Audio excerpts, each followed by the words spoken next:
Nuestro entrevistado de esta noche. Buenas noches y bienvenido, Eddie. Oh, muchas gracias, Agustina. Acá, bien contento de estar acá.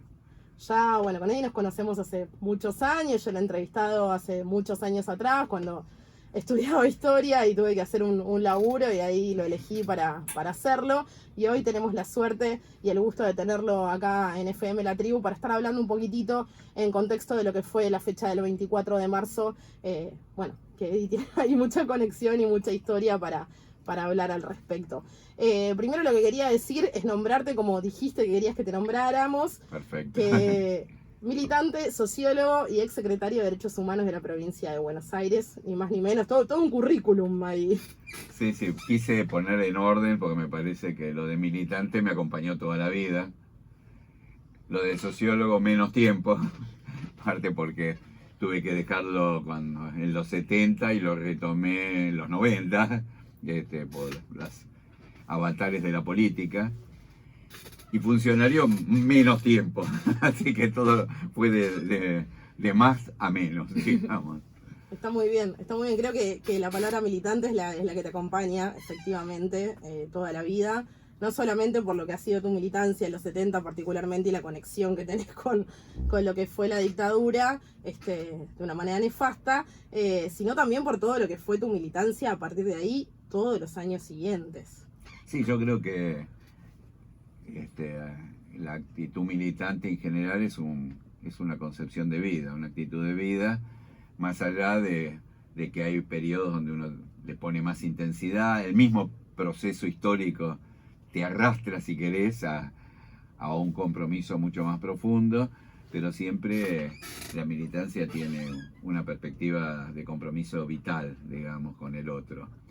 Y bueno, después la sociología vino a tratar de entender, más que a laburar de sociólogo, a tratar de hacer un apoyo para comprender los procesos sociales, históricos que se dan en la sociedad. Me parece que es una de las carreras más apropiadas para eso.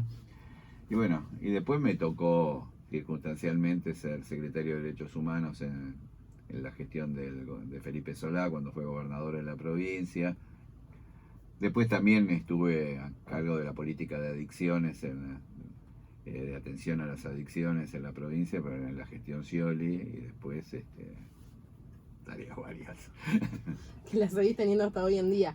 Me parece muy importante esto que recalcás con respecto a que la militancia es una forma de vida y es algo que es vital, justamente, valga la redundancia. Porque bueno, en estas fechas que estamos acá para reivindicar y para mantener la memoria activa, es importante comprender también que todo lo que sucedió en ese contexto tenía mucho que ver con esto de que la militancia era parte de la vida de las personas y era una elección de vida, y por eso también todo lo que pasó, digo, más allá de por supuesto, de todo el horror que ya sabemos que se vivió. Digo, a mí me parece muy importante recalcar siempre esta cuestión de que cada militante que dejó su vida en el contexto particular de lo que fue la dictadura, lo hizo por decisión también, ¿no? Obviamente que nadie, o sea, se entiende lo que quiero decir, ¿no? Es más profundo, pero esta decisión de entregar la vida por una militancia no es somos todos pavos que estamos ahí porque tenemos que estar ahí ya.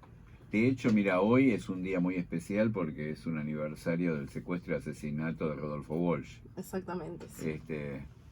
Que se cumple un aniversario, y Rodolfo Walsh, si vos querés, es la síntesis de la militancia y del intelectual comprometido con su tiempo, como él mismo lo planteó, a un año del golpe de Estado, cuando escribe su famosa carta abierta a la dictadura militar, que fue un compromiso militante y a la vez brillante, porque define con claridad, a un año del golpe, cuáles fueron sus objetivos fundamentalmente económicos y sociales para transformar este país, y que para hacer eso, para transformar este país y para iniciar el ciclo neoliberal que hoy todavía nos arrastra de alguna forma, había que llevar adelante un genocidio como el genocidio que llevó adelante la dictadura, porque nuestro pueblo tenía conciencia, organización y lo que querían destruir era un modelo de sociedad, un modelo de gestión, un modelo de desarrollo, lo que podríamos denominar el ciclo peronista, que había imbuido a toda la sociedad, más allá incluso del peronismo, y que la dictadura vino a exterminar todo tipo de militancia, la gremial, la estudiantil, la intelectual, la militar, todo tipo de militancia vino a destruir porque querían imponer a sangre y fuego un modelo de exclusión social. Y en nuestro país no era tan fácil. Después tuvo sus reminiscencias en los 90 y con el macrismo, pero ya había pasado una dictadura genocida antes. Es que creo que todo eso fue una consecuencia de, obviamente que con el diario del lunes es mucho más sencillo analizarlo, como siempre, pero todo lo que sucedió después, hubo una suerte de aniquilamiento social, hubo una suerte de aniquilamiento de cabezas, no solamente del aniquilamiento físico de las personas, y por supuesto el modelo económico ayudó a todo eso, sino también se intentó cambiar la sociedad, se intentó cambiar el estilo de vida, la juventud, a lo que se apuntara, a lo que uno deseara hacer todos los días. Es el día de hoy que para los que deseamos tener cierta y determinada vida o hacer estas cosas, somos como tildados dentro de algo. Bueno, todo eso se quiso aniquilar y me parece que justamente es muchísimo más profundo y por eso es importante hablar de esto para esta fecha. Y es muy importante que se hable en las escuelas, que se les enseñe a todas las generaciones que no llegaron a vivirlo de cerca, que no llegaron ni siquiera a tener padres o familiares que hayan podido tener alguna cercanía con todo esto. Bueno, todo esto para que hoy tengamos la vida que tenemos, tuvo que suceder esto y eso no es menor. Y pasaron 47 años. Que en realidad el grueso de la población argentina no vivió esa experiencia, ni que hablar las nuevas generaciones, que lo miran. Yo, mirá, que milité toda mi vida, cuando Perón vuelve después de 18 años, y yo miraba la experiencia peronista como algo muy lejano. Entonces me ubico en las nuevas generaciones, los jóvenes de esta etapa. Mi compañera Andrea, que anda por el estudio dando vueltas, me cuenta de su experiencia. Ella enseña en la universidad, y que la mayor parte abrumadora de los jóvenes, no del secundario, sino de la universidad, no conocen nuestra historia. Entonces es importante abrir este debate. Yo creo que la dictadura tuvo, por un lado, la violencia tiene un efecto pedagógico. Amilana, amedrenta, genera parálisis, después se inventan las argumentaciones de por qué y todo, pero primero tiene ese efecto pedagógico. Y después, como decís vos, una vez que lográs ese efecto pedagógico, viene el proyecto del individualismo consumista, del sálvese quien pueda, bueno, todo eso que acompaña ese cambio de estructura productiva, que es el modelo de fondo, pero después viene acompañado por todo un discurso, digamos, que va penetrando, lo que se habla hoy todos los días, los medios, la comunicación, y se impone un discurso hegemónico, y el otro pareciera que también tiende a desaparecer, o sea, no solamente la política de desaparición va más allá de los cuerpos, Sí, por lo menos claro de los sí. cuerpos sobre los que operó, digamos. Es que no es menor que, bueno, en año de elecciones como es digamos, tengamos un candidato como Milei que llega en líneas generales a una juventud muy temprana, pibes que no han tenido ningún tipo de cercanía, ni siquiera hasta con el 2001, ni hablar de la dictadura, y que copte ese tipo de cabezas. Y digo, esta semana, ni más ni menos, lo tuvimos a Macri diciendo que hay que terminar con el curro de los derechos humanos.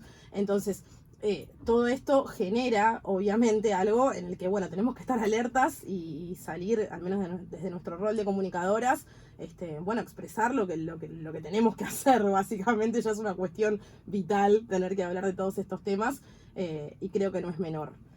Yo creo que el gran acierto de Milei no es todo el discurso que dice yo, sino el cuestionamiento a lo que él denomina la casta. Pues montones de pibes se sienten identificados, sienten que la dirigencia política está lejos de su situación y de sus necesidades. Entonces, el rótulo de la casta y gritar como un energúmeno, digamos, lo posiciona de alguna forma, y nadie se pone a detener que el modelo liberal que él pretende imponer los va a masacrar directamente y los va a dejar afuera. Entonces, ese discurso, ese gritar contra la casta, y como lo sienten como una identificación.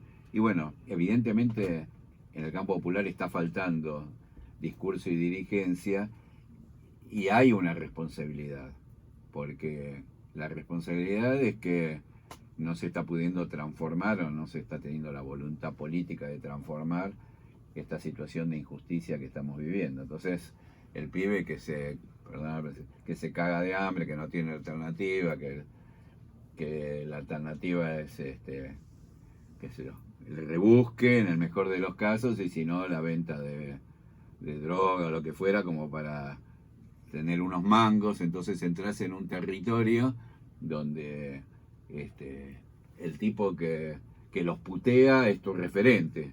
Después, bueno, la historia después continúa y serán, así como son víctimas sociales o víctimas de la cana, terminarán siendo víctimas si llega en algún momento de nuevo una política como la que fue la de Macri, pero que ahora todos dicen que va a venir más rápido y más potente, sea Milei o el que toque, sí.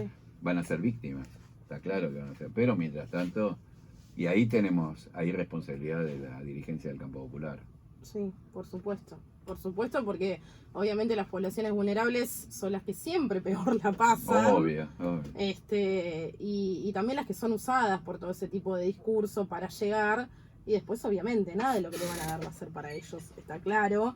Y bueno, y eso se sigue replicando, y creo que empezó, estoy segura que empezó con todo lo que fue el modelo económico que impuso la última dictadura militar, más allá de todas las otras sucesos nefastos. Yo siempre digo que el golpe se explica no el 24 de marzo, sino el 2 de abril del 76. El 2 de abril del 76, Martínez de Hoz, ante los medios de comunicación, que antes era mucho más restringido que ahora, hace su discurso explicando el objetivo económico, social, político del golpe de Estado. Define Martínez, que es expresión de las clases dominantes en la Argentina, explica el golpe de Estado, el objetivo, la lógica del golpe de Estado. Después, bueno, tiene todo el desarrollo que ya conocemos.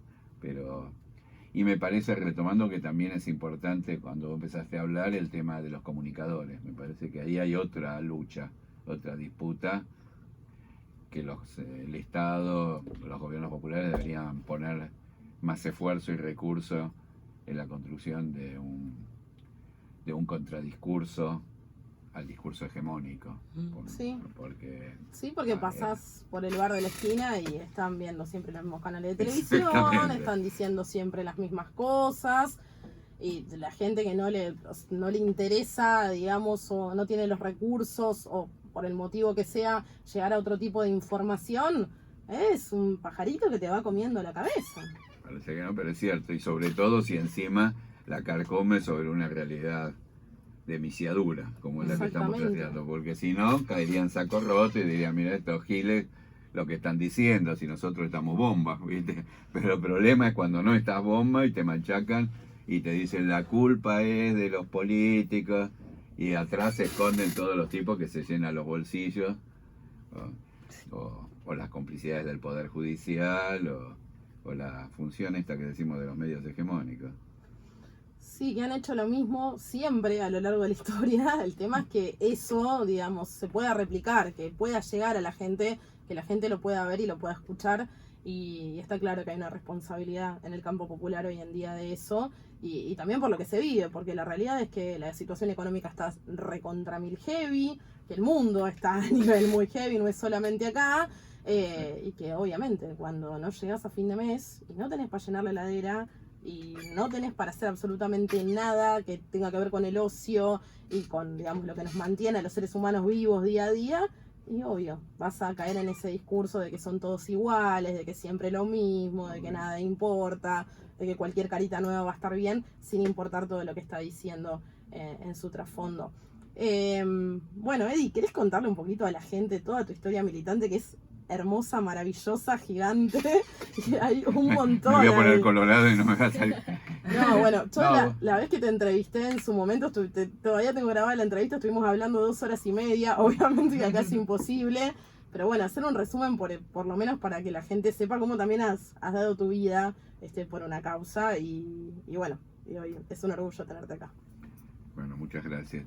No, lo mío es como muchos de mis porque también es el tiempo que te toca vivir. Yo creo que este, nací en una época donde primero la hegemonía no era del capital financiero, sino del capital industrial, y entonces vos tenías la fábrica, los espacios, los laburos con gente, todo una actitud solidaria, existía el ascenso social, existía la posibilidad de avanzar, de crecer para el laburante, entonces todo en una sociedad más homogénea.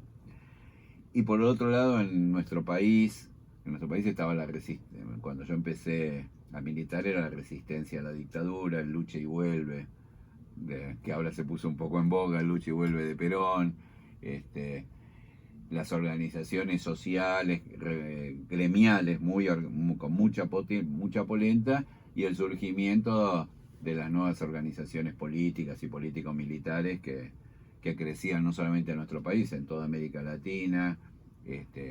Había pasado el Mayo francés, había pasado Vietnam, estaba Cuba, entonces estábamos en un mundo. Apareció el Cordobazo como una unidad de los estudiantes y los laburantes que arrasaron y dejaron tambaleando a la dictadura. Y en ese contexto, bueno, muchos nos fuimos volcando a la militancia política. En ese contexto empecé a militar. Yo lo quiero poner en ese contexto para ubicar, porque por ahí, para no idealizar, sino para que se vea, porque si no me pongo. Ahí después, a partir de ahí, sí, yo tenía mi hermano, mi hermano era más joven que yo y empezamos a militar, o incluso él antes en el colegio secundario. No, bueno, pero, perdona, entre paréntesis, está bueno que esto lo digas porque para contextualizar lo que es la militancia, para las personas que somos más jóvenes y de otra generación, hemos tenido una posibilidad de militancia mucho menos violenta, digamos. Totalmente. Entonces está buena esta contextualización porque es otra etapa histórico, política, social completamente diferente. Era otro mundo. Y bueno, en ese contexto vivimos todo el proceso de los 70, la vuelta de Perón, los conflictos en el seno del peronismo que se dan en ese momento. Y bueno, para el que es muy largo el proceso histórico, pero bueno, hay la muerte de Perón y el deterioro de la situación política. La estrategia, ahí venía el cambio en el modelo económico y social, se venía pergeñando, y bueno, en ese contexto nos encuentra el golpe del 76. Yo militaba en la zona oeste del Gran Buenos Aires, en Hurlingham, que antes era partido de Morón. En realidad fue hasta el 95. Morón fue un solo partido con Hurlingham y Ituzaingó, después se divide. Y era un militante en los barrios, vivía en Ramos, militaba en los barrios populares, en lo que era la coordinadora de Hurlingham. Y bueno, en un clima de auge, pero después también se produce en marzo del 75, la que era mi compañera Mónica Pinu, salimos a hacer unas pintadas contra los traidores y le pegan 2 balazos y cae herida. La torturan y eso, la tienen una semana desaparecida, después la reconocen y sale en libertad, pero eso ya nos cambió la vida. Ya empezamos a tener problemas estábamos en pleno 75, la AAA estaba en su auge. Los milicos venían preparando el golpe que después se van a dar en marzo del 76, a la vez que había grandes movilizaciones sindicales y eso, porque se produce una cosa que es un fenómeno histórico que algunos lo conocen, que se llamó el Rodrigazo, que fue una transferencia también de recursos, un proceso inflacionario, pero grandes movilizaciones de los laburantes. En ese contexto estábamos militando hasta que viene el golpe del 76. A nosotros nos encuentra con una situación, ya te digo, de legalidad compleja, porque a Mónica la habían liberado, pero nos teníamos que cuidar, digamos. Sí, pues ya estaba marcada, digamos. Porque ya estaba marcada, entonces teníamos ya restricciones para ver a mis viejos. Ella a los suyos, toda una situación que se nos... En ese contexto también nacen tus hijos o uno de tus hijos. Exactamente, en mayo del 76 nace mi primera hija, Ana Victoria, y ese mismo día había fallecido en un accidente el padre de Mónica, y ese día fallece la madre, no sé qué, toda una situación caótica y crítica y jodida. Y bueno, en ese contexto nosotros ya nos cuidábamos sobremanera, y en agosto del 76 secuestran a mi hermano de la casa de mis viejos. Eso hace que nos cuidáramos mucho más. Nosotros tomábamos todas las precauciones, qué sé yo. Nosotros en ese momento, cuando secuestran a mi hermano, vivíamos en una casa en Martín Coronado, que es una localidad del partido de 3 de febrero, y nos fuimos por prevención. Pobre mis viejos, tenían que venir, nosotros nos íbamos, nos ayudaban a levantar la casa. Levantar la casa significa agarrar todo y llevarse los bártulos para algún lado, guardarlo comprometido, quemar las cosas, pobre. A todo eso tus viejos ya con tu hermano, que era muy jovencito. Claro, mi hermano tenía 20 años, lo secuestran de la casa de mis viejos, había militado en el Frente Estudiantil y en la JP, en el Nacional Buenos Aires, y por una cuestión de listas, de caídas, chicos que habían sido amigos de él, pero que algunos ni habían militado juntos, y bueno, lo secuestran. Después nos enteramos que lo llevaron a Orletti y está desaparecido. Y mi mamá se transforma en una de las primeras madres de Plaza de Mayo.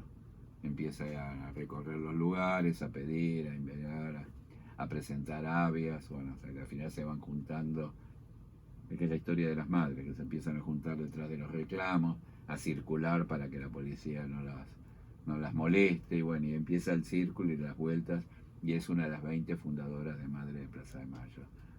Mi viejo laburaba también con los organismos de derechos humanos, y nosotros tratábamos con Mónica de seguir nuestra militancia, ya más desenganchados incluso políticamente de nuestra organización, que era Montonero, y cuidándonos, mudándonos a Capital, al conurbano, donde veíamos que había una situación de inseguridad, levantábamos la cara porque tenías que... Sí, me has contado, me acuerdo que me quedó re presente eso, que en una de las casas que vivían tenían como, la habían elegido porque se veía de todos lados por si venía alguien, no sé si tenía una terraza o algo donde ustedes podían ver. Y tratábamos de todos los medios de tener la mayor de los cuidados.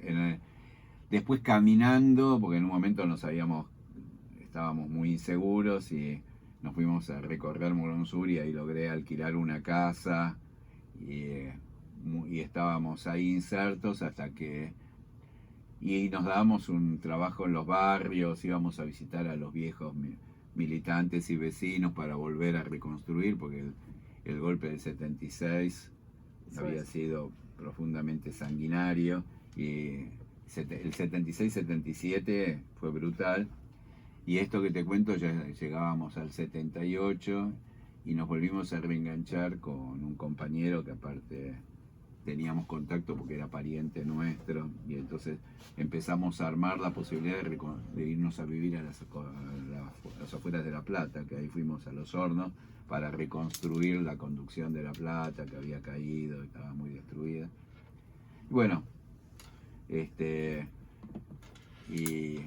y a este compañero finalmente termina cayendo, que hace poco mira, yo vine esta semana, estuve en el INTA de Castelar, era zoólogo, un tipo brillante, que quiso ayudar a una compañera a salir del país, cantaron la cita, y en Corrientes y Paraná, en el bar El Foro, lo quiso agarrar el agente de la ESMA, salió huyendo del subte, no pudo meterse, y se terminó tomando una pastilla de cianuro que nosotros llevábamos cuando íbamos sobre todo a las citas en el bolsillo, como una medida de seguridad que fue propuesta como una alternativa a no caer vivos, a no sufrir la tortura salvaje y que después terminen tirándote en un vuelo de la muerte, digamos. Así que bueno, así transitamos. Después la vida nos propusieron salir del país, de la organización que pertenecíamos, para sumarnos a la contraofensiva, y por circunstancias de la vida terminé la experiencia de la guardería en Cuba, que fue, esto pasó en el 79 y en el 80, nosotros tuvimos en el 79, que era, ¿qué pasaba? Los compañeros y compañeras entraban y salían del país organizados para realizar organización, operaciones de propaganda política o de enfrentamiento a la dictadura. Y como ya sabíamos lo que significaba ya desde hace tiempo, lo que hacían, la tortura, que torturaban a los papás delante de los chicos para obligarlos a delatar, que secuestraban a los chicos, que los daban a cualquiera. Entonces se hizo una propuesta de que aquellos que entraban iban a salir por poco tiempo, dejar a los chicos en lo que se llamó la guardería. Y para que los papás estuvieran contentos y tranquilos, se la hizo en La Habana, porque la dictadura operaba en el exilio, operaba en el exterior. De hecho, vimos el preestreno de un documental hace unos días sobre la historia, tres cosas básicas creo que se llama, que es sobre el Tucho Valenzuela, que es un militante político de la organización que lo secuestran en Santa Fe, en la Quinta de Funes, y lo obligan a hacer un acuerdo para matar a la conducción, y deja de rehén a su compañera. Embarazada. Embarazada. Esta Operación México, que es la película sobre la película es la Operación México, esto es un documental nuevo, claro. Por si quieren saber la historia, que es muy fuerte. Es fuertísima. Es muy fuerte. Yo lo conocía de Morona, él, al Tucho. Y él, bueno, denuncia, llega a México y denuncia la operación, con lo cual, obviamente... Previamente haciendo un pacto con su compañera. Hacen un pacto con la compañera, donde se ponen de acuerdo en que él tiene que denunciar esta operación de intento de matar a la conducción de la organización, y ella, bueno, queda como rehén sabiendo cuál va a ser su destino. Él después vuelve al país, cae y está desaparecido. Bueno, en ese contexto se da la construcción de la experiencia nuestra de la guardería. Cuando terminamos esta experiencia ya había nacido mi otro hijo Miguel Francisco en el 78, en noviembre del 78, eran muy chiquitos los dos, y nosotros vamos a una tarea a cumplir a Brasil. Yo viajo primero y mi compañera Mónica, junto con otro miembro de la conducción, Horacio Compiglia, viajan después, y son secuestrados en el aeropuerto del Galeão, en Río de Janeiro, por un avión del ejército argentino, un Hércules que viaja desde Campo de Mayo, entra con acuerdo de las fuerzas de Brasil al Galeão, los secuestran en la pista y los llevan a Campo de Mayo. Eso es el Plan Cóndor en su expresión más brutal, digamos, porque es el acuerdo de dos dictaduras y la posibilidad de que un avión llegue, te secuestren en la pista, te traigan. Y bueno, y ahí también cambió más nuestra vida. Nos quedamos un tiempo afuera con mis dos hijos. Después ellos entraron por Barcelona, después ellos entraron un tiempo antes para estar con mis viejos y no estar deambulando de un lado para el otro. Yo estuve un tiempo en Brasil y después volví a la Argentina. Construí una nueva pareja, una nueva historia. Tuve otra hija que se llama Silvia. Y me instalé de nuevo en la Argentina, y mi militancia volvió a Morón, a militar en Morón, a reconstruir la política, a la batalla político-electoral primera del 83, en la que el peronismo perdió, ganó Alfonsín, y después seguimos militando en distintas experiencias políticas. Nos costó atravesar el periodo menemista, que fue un periodo también desde el punto de vista de nuestra militancia nefasto, para la sociedad argentina y para la construcción de un modelo más justo y de desarrollo nacional. Y bueno, en esa época mi compromiso fue muy grande también, empezó a ser fuerte desde los derechos humanos, porque bueno, lamentablemente tenía a mi primer compañera y a mi hermano detenidos desaparecidos. Mi mamá fallece en el 85 en un accidente, y que era la que hacía punta en toda la lucha por los derechos humanos. Yo trabajé mucho en la denuncia, esto que les cuento de lo que fue, cómo fue el secuestro y eso, se supo por un material desclasificado del Departamento de Estado. 20 años después, en Estados Unidos cada tanto desclasifican material estratégico, con algunas tachaduras que nunca te enteras bien. Pero este era un informe donde decía, donde un oficial del ejército argentino le informaba a un oficial de la embajada de Estados Unidos cómo había sido la operación y cómo los habían secuestrado. Y ahí nos enteramos el detalle de lo que había sucedido. El secuestro de Mónica. El secuestro de Mónica en Brasil. Y bueno, pero esto nos enteramos 20 años después, ¿no? Al principio de los 2000. Ahí fue la información, tuvimos el ¿Pudiste detalle. recuperar alguno de los cuerpos? No, No. Tenemos hecho los análisis para el equipo de antropología, pero no hemos podido recuperar ninguno de los cuerpos. Y bueno, ahí mi vida continuó en democracia, tratando de construir. Yo creo que el sentido de la lucha es tratar de construir una sociedad más justa, en un escenario, como hablábamos hoy, que es muy apretada síntesis, te dice el relato, retomé en fines de los 90, yo había dejado sociología en los 70, como decía, y los 90 era pum para abajo, no pum para arriba. Y mi mamá se había tomado la precaución, el detalle, el esfuerzo en medio de la dictadura de sacarme el analítico. Sociología se cerró en la época de la dictadura y pasó de posgrado, no sé, en Derecho, a funcionar en Derecho. Bueno, ella siguió todas las equivalencias. Mi analítico tenía como 3 planes distintos, ¿viste? Y todo por equivalencias, hasta que me lo entregaron y pude terminarlo en otro impresionante. También eso sería al hacer un estudio, lo que fue las 70 con las cátedras nacionales y la construcción de un marco teórico para un proceso de transformación en las sociedades latinoamericanas, y lo que fueron los 90, que había algunas cátedras piolas, no voy a decir que no, pero que era otra sociedad y otra sociología, ¿no es cierto?, la que se estaba enseñando. Bueno, eso también fue una experiencia interesante, pero para mí fue oxígeno el hecho de estudiar sociología en ese momento.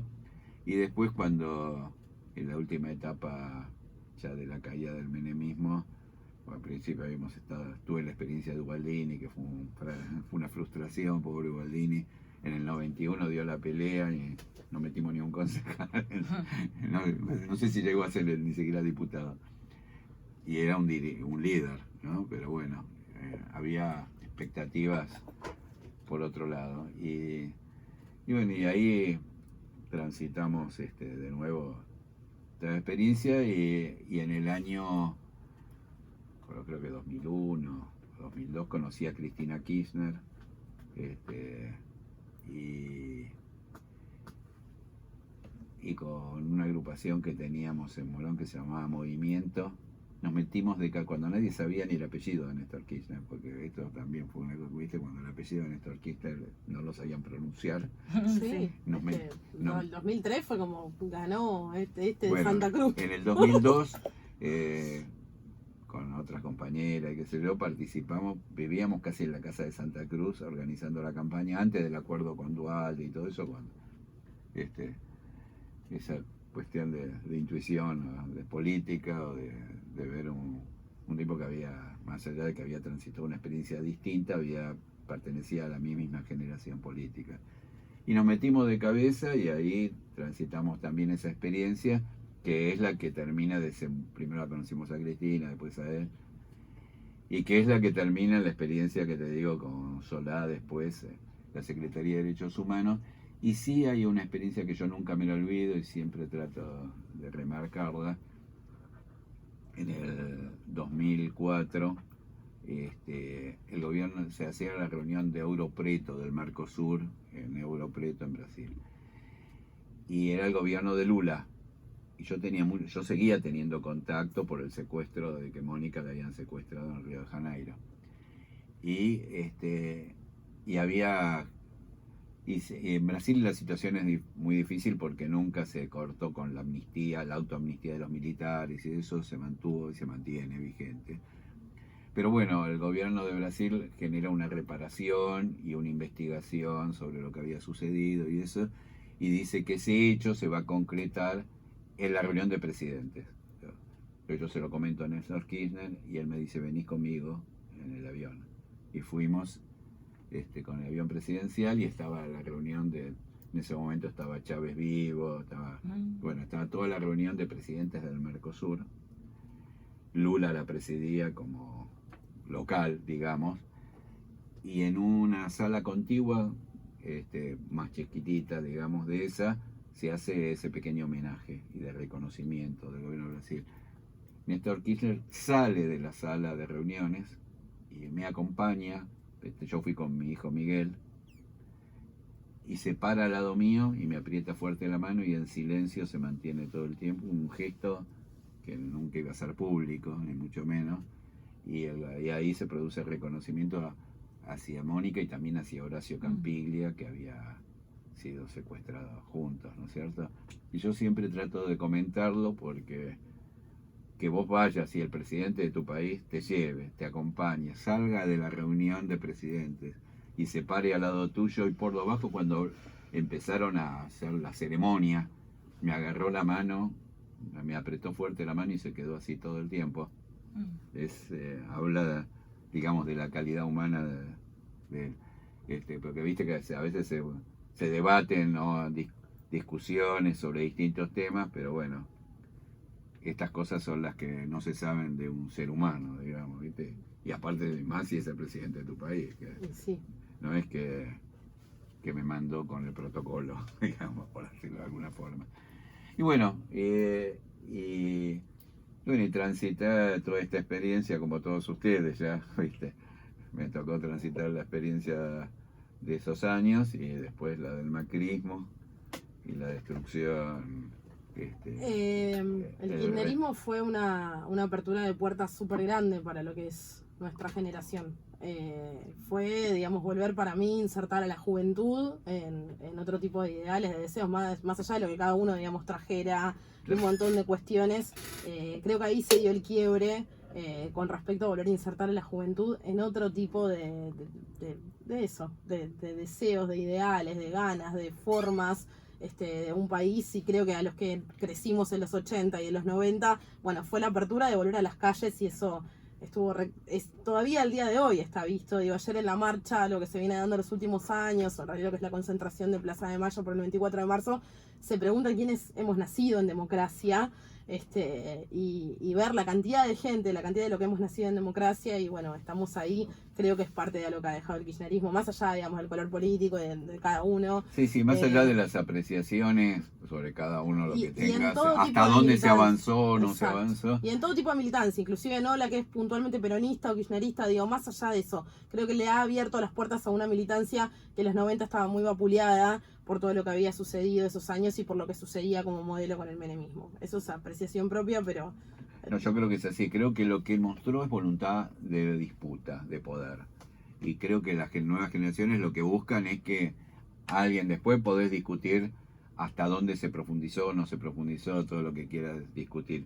Pero en principio tener voluntad política de transformar y de construir una sociedad más justa. Y eso es lo que falta, mostrar voluntad política. Y si hay voluntad política, los jóvenes mayoritariamente se van a volcar, porque los jóvenes están por los procesos de transformación.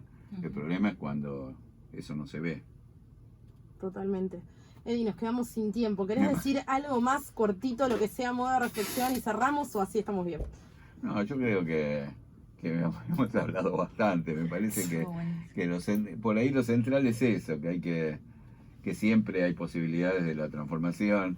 Tenía un compañero que dijo, el pueblo, viste, es como viste que el pasto que vos lo cortás, te diste vuelta y te distrajiste un poco, llovió, que se volvió a crecer. Bueno, él decía que el pueblo es así. Así que yo creo que va a volver a crecer la esperanza y la posibilidad de triunfo. Si no es de arriba para abajo, será como el fuego, de abajo para arriba hasta que podamos reconstruir. Yo creo que hay igual, hay fuerzas políticas, hay liderazgo, me parece que también eso es importante, pero bueno, estamos transitando un mundo difícil, ¿no? Es decir, un mundo complicado, digamos, pero bueno. Gracias, Eddie. Pero con voluntad y convicción vamos para adelante. Muchas gracias. No, gracias a vos, gracias a ustedes. Muy lindo haber participado, les agradezco. Gracias.